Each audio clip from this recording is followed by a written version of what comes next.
கிறிஸ்துக்கு அன்பான காலைக்கதை நிகழ்ச்சி நேயர்களே, மீண்டும் ஒரு விசை கூட இயேசுவின் மீதான நாமத்துல உங்களுக்கு கூட இணைவதில் மிகுந்த மகிழ்ச்சி அடைகிறது. இந்த நாள்ல நமக்கு வருகிற செய்தியை வாக்கு தத்துவம் எங்க இருந்துச்சுன்னா, யோபு எழுதின புஸ்தகம் 9ஆம் அதிகாரம் 10வது வசனம். ஆராய்ந்து முடியாத பெரிய காரியங்களையும் எண்ணி முடியாத அதிசயங்களையும் அவர் செய்கிறார். நீங்களும் நானும் நினைச்சு பார்க்க முடியாத அளவுக்கு பெரிய அதிசயங்களை செய்கிற கர்த்தர் நம்மோடு கூட இருக்கிறார். அவரை நம்புகிற பிள்ளைகளை அவர் ஒரு நாள் என்ன செய்யறதில்ல, கைவிடுறதில்ல அப்படின்னு இங்க ஒரு சாட்சியை நாம கேட்க போறோம். இந்த சாட்சியை வாசிக்கும் பொழுது ஆண்டவர் எவ்வளவு பெரிய அதிசயமானவர் அப்படின்னு சொல்லி வேதத்துல அநேக அதிசயங்களை நம்ம பார்த்திருக்கோம், வாசிக்கிறோம், அதை நம்ம விசுவாசிக்கிறோம்.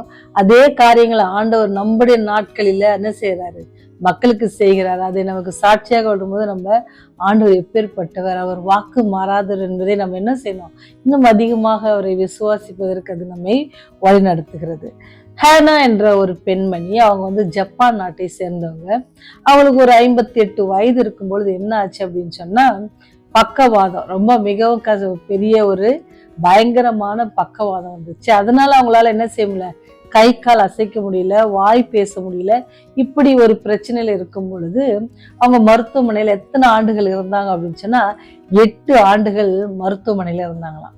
அந்த 8 ஆண்டுகளும் மருத்துவமனையில இருக்கும்போது அவங்களுக்கு என்ன ஆச்சு அப்படின்னு சொன்னா, மனசுல ஒரே யோசனை, என் வாழ்க்கையில நான் என்னத்தை செஞ்சேன், நான் ஏதாவது ஒண்ணு செய்யணுமே, நான் வாழ்க்கையில இவ்வளோ கஷ்டப்படுறேன், இந்த டைம்ல கூட நான் ஏதாவது ஆண்டவருக்காக எதாவது நான் செய்யணும், ஆண்டோடைய அன்பை நான் என்ன செய்யணும், மற்றவங்களுக்கு சொல்லணும் அப்படின்னு சொல்லி அவங்க அப்படியே மனசுல யோசிக்கிறாங்க. ஆனா அவங்களுடைய நிலைமை எப்படி இருக்குன்னு சொன்னா, பேச முடியாது, எழுத முடியாது, அல்லது கை காலே அசைக்க முடியாத சூழ்நிலையில அவங்க மனசுக்குள்ளேயே யோசிக்கிறாங்க, நான் என்ன செய்யலாம், இப்ப நான் ஏதாவது செய்யணும்னு சொன்னா அதை யார்ட்டையாவது நான் சொல்லணும், அதுக்கு என்ன செய்ய முடியாது, என்னால பேச முடியாது, இதை நான் என்ன செய்வேன் அப்படின்னு சொல்லி அவங்க மனசுல யோசிக்கிறாங்க.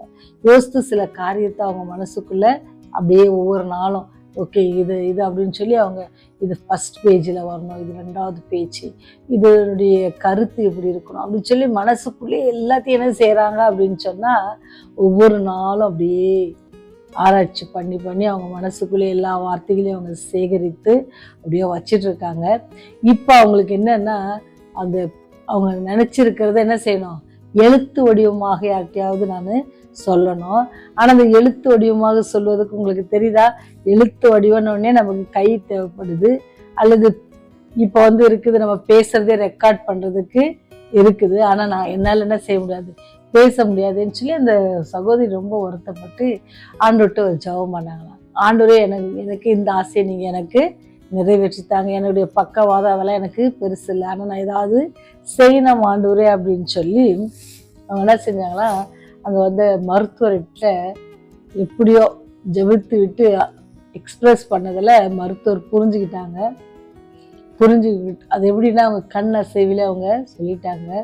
அப்போ அது இவங்களுக்கு என்ன செய்யலாம் அப்படின்னு சொல்லி அவங்க யோசித்து ஒரு கம்ப்யூட்டர் அவங்க ரூமுக்கு கொண்டு வந்தாங்க. அந்த கம்ப்யூட்டர் எப்படி கம்ப்யூட்டர் அப்படின்னு சொன்னால், இவங்க கண் அசைக்கும் பொழுது என்ன வார்த்தைக்காக அவங்க கண் அசைக்கிறாங்க, எந்த லெட்டரில் கண் அசைக்கிறாங்களோ அந்த லெட்டர் என்ன ஆகிடும், கம்ப்யூட்டருக்கு, மினி கம்ப்யூட்டருக்கு டிரான்ஸ்ஃபர் ஆகிடும். அப்படி அவங்க வார்த்தைகள் எல்லாம் போட்டு அவங்க எழுதின பேஜ் எத்தனை தெரியுங்களா, 280 பேஜ். நினச்சி பாருங்க, இது நம்மளால சாத்தியமாகுமா? எனக்கு இப்போ டைப் பண்ண சொன்னாவே 100 மிஸ்டேக் பண்ணுவேன். கண்ணு நல்லா தெரியும், பேச முடியும், யார்கிட்டயும் சொல்ல முடியும், ஆனால் நான் டைப் பண்ண முடியும், ஆனால் நானே தவறு பண்ணுவேன்.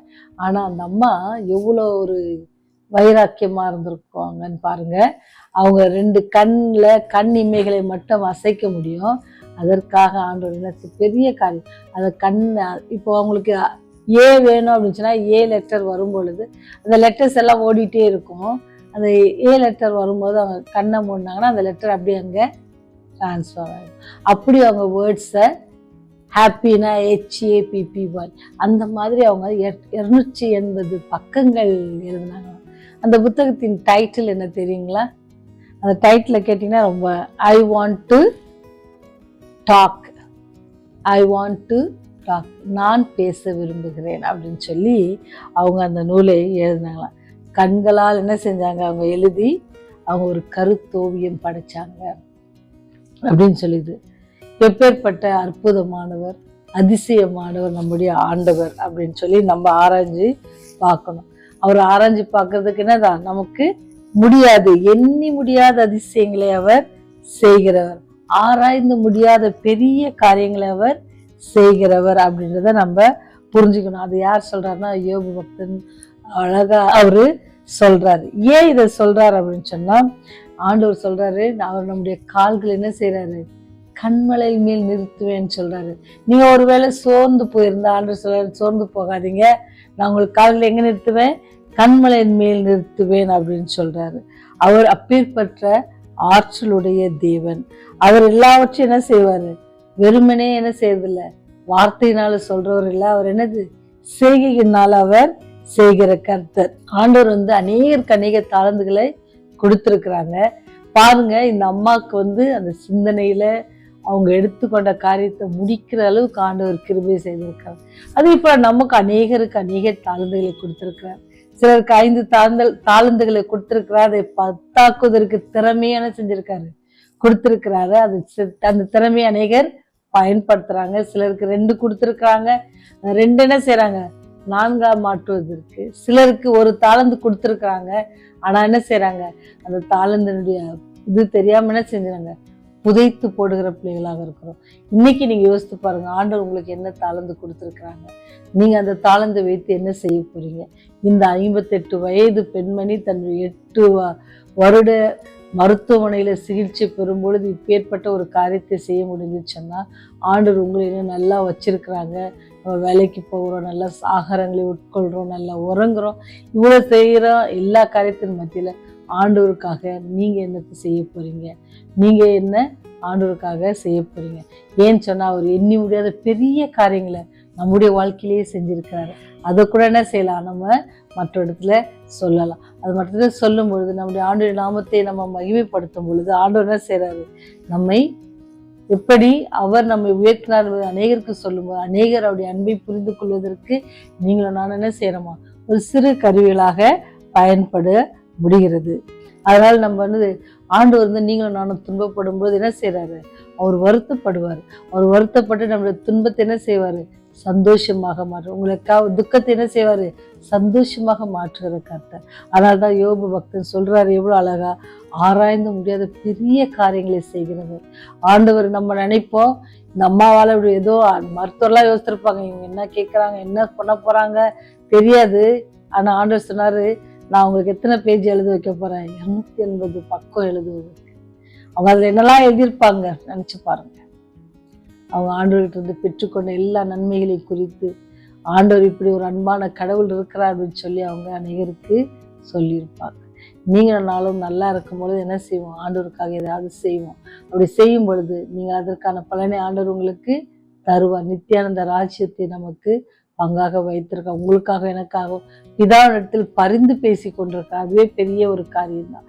நீங்களும் நானும் நம்ம செய்கிற பாவத்துக்கு அன்னைக்கே மறுத்து போயிருப்போம். ஆனாலும் ஆண்டவர் என்ன செஞ்சார், நம்ம கிருபையா இருந்து என்ன செய்யற, ஆண்டவரத்துல பரிந்து பேசி கொண்டிருக்கார்.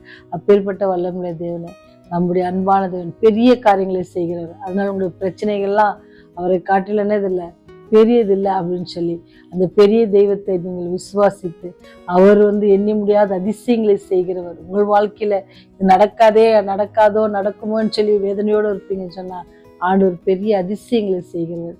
ஆண்டவரத்துல விசுவாசத்தோட ஜெபம் பண்ணுங்க, உங்களை தாழ்த்தி வெறுமையாக்கி அவர்த்துல ஒப்பு கொடுங்க. அவர் உங்களை என்ன செய்வார், ஆசீர்வதிப்பார். நீங்க என்ன செய்யலாம், அநேகருக்கு சாட்சிகளா இருக்க தேவன் கிருபை செய்வார். ஜெபம் செய்வோம். எண்ணி முடியாத பெரிய காரியங்களை செய்கிறவரே, அதிசயமான கர்த்தர், அற்புதமானவரே, உங்களுடைய அன்பிற்காக நன்றி ஆண்டவரே. ஒவ்வொரு நாளும் எங்களை பாதுகாத்து வரீங்க, ஒவ்வொரு நாளும் ஜீவனை தரீங்க, அதுக்காக நன்றி. இந்த நாளும் கூட ஆண்டவரே, இன்னொரு நாளை எங்கள் வாழ்நாட்களை கூட்டி கொடுத்திருக்கீங்க, நன்றி செலுத்துகிறோம். எங்கள் பாவத்துக்கு ஏற்றபடி எங்களை தண்டியாதபடிக்கு தகப்பனே, ஒவ்வொரு நாளும் எங்களை பாதுகாத்து பராமரித்து உணவு கொடுக்க உடை இருக்க எல்லாவற்றையும் எங்களுக்கு குறையில்லாமல் நீங்க கொடுத்து வரீங்களோ, அதற்காக நன்றி செலுத்துகிறோம் தகப்பனே. இந்த நாளிலும் கூட ஆண்டவரே, நீ செய்த எல்லா நன்மைக்காக நன்றி செலுத்துகிறோம். நான் எல்லா நன்மைகளும் பெற்றிருக்கிறோம், அதை மற்றவர்களும் சொல்வதற்கு தயங்குகிறோம், வெட்கப்படுகிறோம் கர்த்தர். அப்படி இல்லாதபடிக்கு இப்படி அன்பை அநேகருக்கு சொல்ல நீர் எங்களுக்கு உதவி செய்யுங்க. ஒவ்வொரு நாளும் எங்களை பாதுகாத்து கொள்ளுங்க, வழி நடத்துங்க சுவாமி. ஆண்டவரே இந்த வெளியில மன பாரத்தோடு இருக்கிற பிள்ளைகளுடைய பாத்துல ஒப்பு கொடுக்குறோம். அப்படியே பாரத்தை எல்லாம் நீங்க நீக்கி போட்டு அவர்களுக்கு தேவைகள் எல்லாம் சந்தித்து வழிநடத்துங்க. இந்த நாள் முழுவதும் இந்த செய்தியை கேட்கிற ஒவ்வொரு பிள்ளைகளுக்கும் ஆண்டவரே இந்த நாள் ஒரு இனிதான நாளாக இருக்க கிருபை செய்யுங்க. கல்லூரியில படிக்கிற பிள்ளைகளுக்காக ஜெபிக்கிறோம், பள்ளியில படிக்கிற பிள்ளைகளுக்காக ஜெபிக்கிறோம். சாமி ஞானத்தினால் அவர்களை நிரப்புங்க ஆண்டவரே. பாவத்தில் மாட்டிக்கொள்ளாதபடிக்கு ஆண்டவரே, தீய குணத்தில் மாற்றிக்கொள்ளாதபடிக்கு, தீய பழக்கங்களிலே மாற்றிக்கொள்ளாதபடிக்கு, போதை பொருட்களிலே தங்களை மாய்த்து கொள்ளாதபடிக்கு நீரே ஆண்டவரை பொறுப்பேற்றுக் கொள்ள வேண்டுமாய் கெஞ்சி மன்றாடுகிறோம். அந்த காரியங்களை எடுத்து செய்கிற பிள்ளைகளுக்காக ஜெபிக்கிறோம். அவருடைய செய்கை தவறாது என்று புரிந்து கொண்டு அந்த தவறான காரியத்தில் அந்த பிள்ளைகள் ஈடுபடாதே, அவருடைய பிஸ்னஸா பண்ணாதபடிக்கு அவருடைய மனதில் நீங்க பேசி ஆண்டவரை வழி நடத்துங்க. எல்லாவற்றையும் கரத்துல ஒப்பு கொடுக்கிறோம் ஆண்டவரே. ஒவ்வொரு நாடுகளிலும் ஆண்டவரே சர்ச்சைகள், யுத்தங்கள் ஏற்படுகிறதை நாங்கள் பார்க்கிறோம். சாமி எல்லாவற்றையும் நீங்க பொறுப்பேற்று ஆண்டவரே வழிநடத்த வேண்டுமாய் கெஞ்சி மன்றாடுகிறோம். எல்லாம் கரத்தில் இருக்குது என்பதை நாங்கள் விசுவாசிக்கிறோம். இதை எல்லாவற்றையும் பொறுப்பேற்று எங்களை வழிநடத்தி சமாதானம், சந்தோஷம் நிலவ நிற்கிற விஷயங்கள் வேண்டுமாய் இயேசுவின் வழியை ஜெபிக்கிறோம் ஜீவனுள்ள பரலோக பிதாவே. ஆமென், ஆமென்.